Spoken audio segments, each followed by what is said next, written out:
Hello guys, magandang umaga po. Ito po, pinaikutan ko muna yung customer ko bago ko siya umpisang gupitan.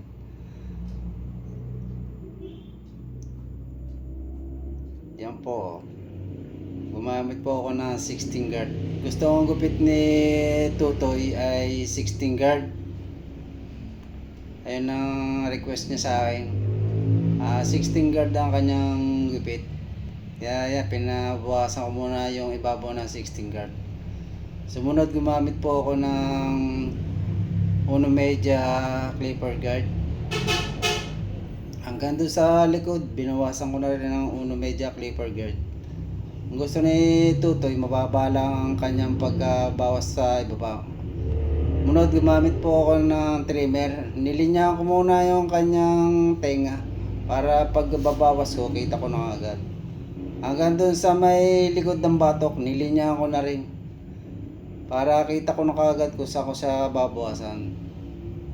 Sumunod, gumamit po ako ng 1.5 clipper guard at akong pong dahan-dahan na po siyang buburahin yung linya ng guhit. Mababa lang po ang bawas. Ayaw po nitutoy ng mataas eh. Alalay lang po tayo ang bawas, baka mapaukab. Sumunod, gumamit po ako ng zero close para mabura na po yung kanyang linya ng guhit. Dahan-dahan po din lang po ang pagbabawas ng zero close para hindi po mapataas, para hindi pati mapauwag. Alalay lang po din ang pagbabawas ng zero close. Munod, gumamit na po ako ng trimmer at dito ko na po siya pipinisin pagbubura ng linya ng guhit.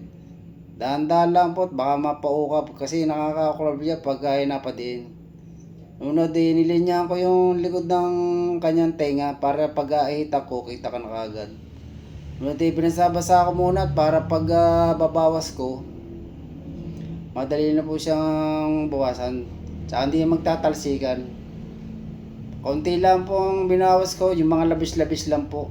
Konti lang pinabawas sa akin ng Tutoy. Sumunod, pinina ko yung tamat ng tenga. Konti lang din ang pinabawas niya sa akin sa likod. Ayaw din niya ni Tutoy na sobrang ikli ang kanyang gupit sa likod. Alala lang din lang po ang gupit. Baka naman po mapanipis. Konti lang po ang bawas. Hanggang doon sa likod. Konti lang. Sumunod inahitan ko na. Tapos na po ako mag-trim eh. Yan o. Nililinis ko na po yung kanya sa may patilya. Pinatanggal na rin niyo sa akin yung kanyang patilya. Yan na may patilya eh. Yung likod niya, pinalalinis niya sa akin yan. Pinatanggal ko na rin yung balaybong pusa. Inahit-ahit ko na yung sa may likod ng tenga. Sumunod, inahita ko na rin yung mga balaybong pusa sa batok para malinis pong tingnan. Nagpalagay pa sa akin yung bata ng angel box, request. Ang gusto niya, patirikin ko raw daw yung kanyang ibabaw ng buhok niya. Itirik daw niya yung kanyang buhok. Yun ang gusto niya eh. Yan o, pinatirik ko na.